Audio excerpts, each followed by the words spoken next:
GM's executive Travis Hester, who heads GM's EV growth operations, has said Tesla will be GM's biggest competitor.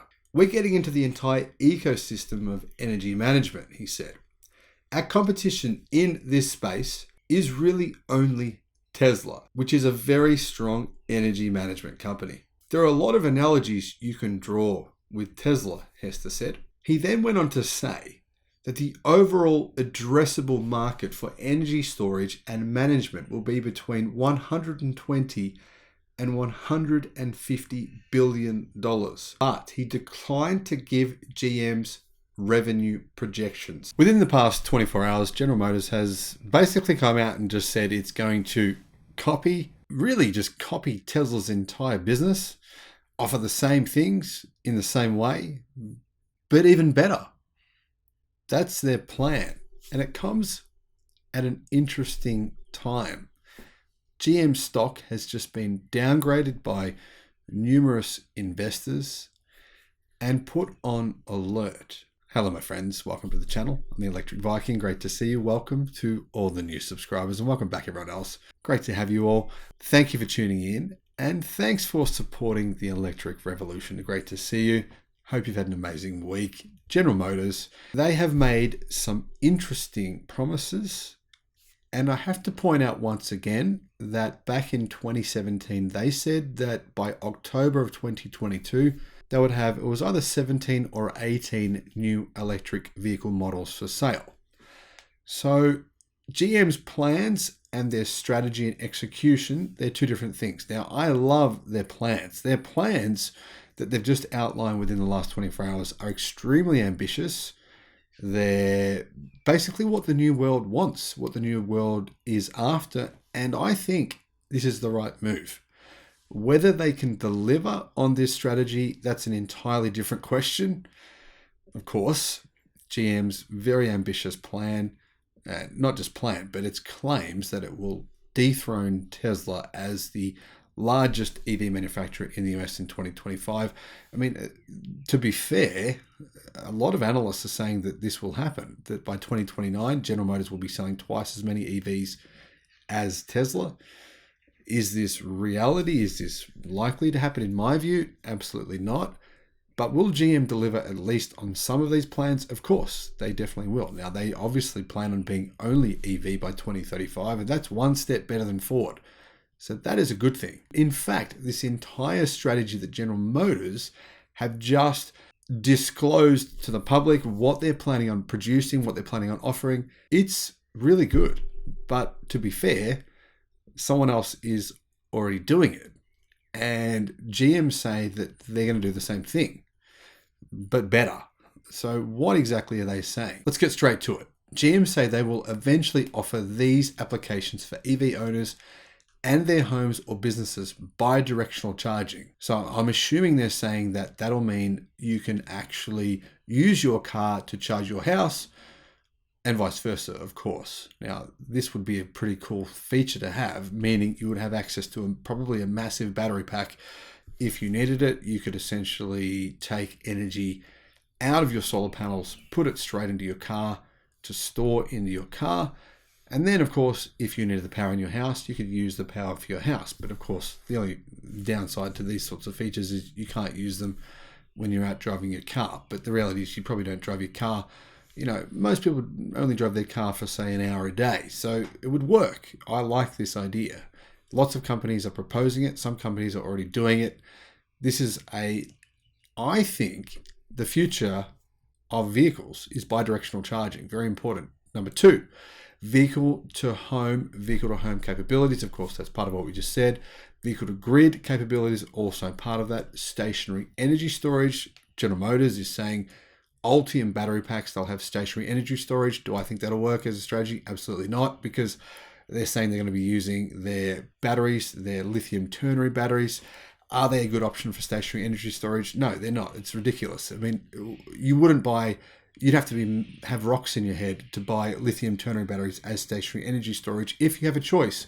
If you can get lithium iron phosphate batteries for stationary energy storage, you get 3 times as many cycles out of lithium iron phosphate batteries. They're way better for energy storage. not the future of battery storage. Maybe GM will change that move and start making LFP batteries. I don't know. But honestly, if they plan on selling Ultium batteries as part of their energy storage, that to me is just not a sustainable product. It's more expensive than LFP batteries as well. Doesn't make sense for home energy storage. Anyhow, moving on. Next is solar products. Yep, great. Solar products as part of this whole system does make a lot of sense. Then they're saying software applications and cloud management tools. Now, I haven't really disclosed fully what they mean, but I'm assuming they're going to mean energy arbitrage. That would be really important. That's something Tesla offers that no one else is really doing right now. That means Tesla's just making money out of nothing. I mean, Tesla's just created the software, the technology to sell energy back to the grid, bring it out of the grid when it's cheap, sell it back to the grid when it's expensive. Homeowners make money out of this. Tesla makes money out of it. It's a win-win solution. GM, I think, is saying they're going to offer something similar. Microgrid solutions, they didn't disclose exactly what that means, and hydrogen fuel cells. To me, hydrogen fuel cells, I'm guessing, would be a solution for businesses. Personally, I don't see that as a long-term strategy for anyone that's really going to work. The reason I don't see that as a strategy for one that's going to work is because neither does the company that has a lease on every single hydrogen fuel cell tank used in every hydrogen car in the world. There's a company that actually invented that product, and they make money on every single one sold to every automaker in the world. And they say that it's not a viable business strategy, and they don't think they're ever going to really make anything out of it. So that's their opinion. I'll put a link in the description below to the article where they talked about that. I've got a video coming soon about those interesting comments. Now, much of this General Motors technology will become available to consumers through Ultium Home. That's their brand, Ultium Home, the residential focused arm of GM Energy. Similar to competitors like Tesla and Ford, GM will soon offer stationary storage that can connect an EV to a driver's home, solar technology, and the grid in one holistic system. This is really the future of energy, the future of houses, the future of grids, microgrids. Many people have said this, and I agree with Tesla, I agree with General Motors, I agree with Ford, saying this is the future. In a call with media, GM said it has already been piloting vehicle-to-home applications with PG&E in California, allowing for bidirectional charging and the ability to power your house using energy stored in an EV during blackouts or other outages. Following initial tests, both companies intend to expand to a subset of PG&E residential customers in 2023. So GM is clearly trying to follow Tesla down this pathway. The timing of all of this announcement is interesting, right? It comes on the same day that GM stock was downgraded, and it also comes at a time in which GM clearly needs cash. They need billions of dollars of cash to fund what they're trying to do over the next decade.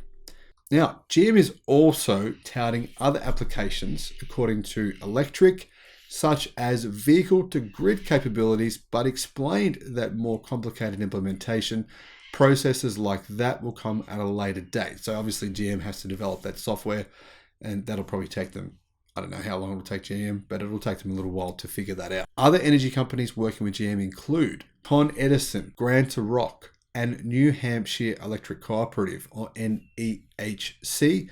GM's Vice President of EV Growth Operations, Travis Hester, spoke to the potential of GM Energy going forward and what it means for current and future EV owners. GM Energy has the opportunity to help deliver sustainable energy products and services that can help mitigate the effect of power outages and provide customers with resilient and cost-effective energy management. GM's energy mission is to offer customers access to a full suite of energy products and services, including solutions beyond the vehicle, accelerating the seamless transition to an all-electric future. With the expansion of our enterprise business through GM Energy and one of the most comprehensive portfolios of energy management products and services available, we will help to reduce the barriers of entry for sustainable power and further accelerate the mass adoption of EVs. So I love the mission. I love the strategy. It does sound eerily similar to Tesla, who they say they will dethrone in 2025. Now, another interesting thing GM plan on doing, solar panels. It's going to come through their joint partner which is Sun Power. I'm guessing Sun Power will provide the panels and GM will kind of offer them as part of a system. You buy your EV, you buy the panels, you buy the battery, you buy everything at the same time, right? So GM will help develop the home energy systems that can and will combine solar and stationary power into one cohesive unit, just like what Tesla offers today. SunPower has also signed on as the preferred installer of the home energy systems and will offer solar add-ons to GM energy customers. So this home energy system will launch alongside the upcoming Silverado EV. Perfect. If you've got a Silverado EV pickup truck, this would make brilliant sense. I mean, think about it, right? Imagine the size, 150 kilowatt hour battery in your electric pickup truck. You want to have solar charging that thing if you can. And if you're not in an apartment block, that's really what you want. I mean, you're going to save so much money having solar sending power straight to that pack. And then, potentially using some of that energy to power your house as well. Maybe even all of your house, potentially. I mean, that's a massive battery. You could potentially even charge 3 houses if you needed it to. So realistically, you could run a house off that battery pack as long as you don't drive that car. So when is all of this going to become available? Well, the GM team said it expects all of its new Ultium home and commercial products to be into production in Q4 of 2023, so only 12 months away. Ultium commercial services are available to businesses now, opening a new window of opportunity for GM to step in as a hardware and software provider, and obviously a direct competitor to Tesla, but also as a storage advisor to businesses to help set up the necessary energy infrastructure that they need for electric fleets. Now, the other thing General Motors is doing, they also want to compete with Tesla when it comes to Tesla gas stations. And I call them gas stations, but what I really mean is supercharger stations, where clearly Tesla's plan is to use energy arbitrage, right? To out-compete their competition, which is, to be honest, I don't know how you would compete with Tesla. To me, it's almost scary if you're the competition, because Tesla what they're doing now is they're installing mega packs at their supercharger locations. So they'll just be taking energy from the grid when it's cheap, probably 12 o'clock at night, 1 o'clock in the morning, 2 o'clock in the morning. They'll be putting that energy into their massive grid-based battery packs and then selling it to customers when it's expensive, at peak hours during the day, and potentially just using those big batteries as energy arbitrage, sending power back into the grid when it's expensive. In particular, at times, right, when the grid needs peaker plants, right? That's when you can make a boatload of money. I think GM has seen what they're doing. GM are clearly watching my videos, joking. Maybe they are, I don't know. And they've realized what Tesla's planning on doing with their supercharger stations. But ultimately, General Motors right now are planning on having an alternative to Tesla superchargers, which is the Ultium Charge 360 network. Now, obviously, General Motors have a lot to do to catch up to Tesla. I'm guessing they probably never will in terms of the number of supercharger stations they're going to offer, but they're planning on having their own service, their own supercharger stations, their own gas network. That's a good plan. I like that idea. Now, remember, the key reason that Tesla didn't offer vehicle-to-grid services is because of concerns over battery degradation. The reason I believe Tesla didn't offer that was because the majority of their cars at the time when they first came up with the Model 3 and they first came up with the Model S and the Model X, they used lithium ternary batteries, which those batteries do degrade if you use them too much, or if you discharge to 0%, or if you try to charge them to 100%, you supercharge them too often, they will degrade much faster than lithium iron phosphate batteries. Now, obviously, GM's Ultium batteries are ternary batteries. They're not lithium iron phosphate. So those batteries will degrade faster. That's why I don't really understand much of this strategy. I think for this strategy to really work, they need LFP batteries. The reason being, right, this strategy works now for Tesla storage batteries because now Tesla storage batteries are moving to being LFP batteries, which will give you 3 times as many charge cycles as their ternary batteries. Those 4680 cells, 2170 cells, their ternary batteries, you're going to get a lot less charge cycles out of those. Now, you still get a lot of charge cycles. I mean, there's still people driving around that have done hundreds of thousands of kilometers on the same battery, but the LFP version will unquestionably give you at least twice the life cycle versus the ternary version. So I don't really understand what GM is planning on doing here by offering these battery packs using the Ultium products, the Ultium batteries, which clearly are not LFP. To me, that's a pretty significant disadvantage. And if you're looking at getting, say, a Powerwall and GM offers you their version, it's a key reason why you wouldn't choose it. That's my view. Now remember, GM has promised 30 new electric vehicles will be available in 2025, and they've committed to $7 billion to bolster their annual production capacity to 1 million EVs by 2025 as well. I personally think this entire strategy is great. I love the strategy, but it is confusing, it is complicated, and it's going to be a huge challenge for General Motors to pull off. They've got to pull off, right? They've got to launch basically 25 new electric vehicles by 2025. 25 new vehicles within the next really less than 3 years, but let's give them a bit of leeway, let's say 3 years. Plus, they need to launch this entire new suite of products, solar as part of an integrated system, energy storage, got energy arbitrage coming. They've got a huge amount of products that are coming within the next 3 years. If they can pull this off, I think really this is a bit of a Hail Mary. I'm not convinced they can pull this off. There's a massive number of different products and services of different EVs coming within the next 3 years. It seems like an enormous mountain they've set themselves to climb. Plus, they're also doing what? They're also building 4 battery factories. They're building EV plants. They're transitioning their company. It's an enormous goal. They've set enormous goals. Realistically, if they even achieve just 50% of this goal, that would be a huge success. Maybe that's their whole strategy, right? Make this enormous stretch goal that really isn't realistic, achieve 50%, and you've come a long way. That's what I think is probably really their realistic internal plan. If Mary Barra really believes the company can achieve everything it's saying it's going to achieve by, say, the end of 2025, I honestly think she's smoking some really hardcore stuff. Some really, really good weed. And whatever it is, it's stuff that's, maybe it's magic mushrooms. Maybe that's more likely. Like mushrooms are the kind of stuff that give you these kind of, delusions of grandeur.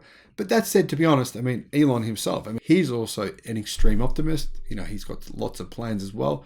So maybe Mary and Elon have been hanging out together and, getting on the good stuff. But to be honest, both of them, I like their strategy. They're being optimists. They're looking to make the world a better place. EVs, battery storage, solar, energy arbitrage. This is the future of the world, and it's a really good future. So I'm looking forward to it. What do you think? Let me know what you think in the comment section below. Can GM pull off all of this strategy? This is a huge amount to do. Do you think they can do it? Let me know your thoughts. Thanks for watching. Bye-bye.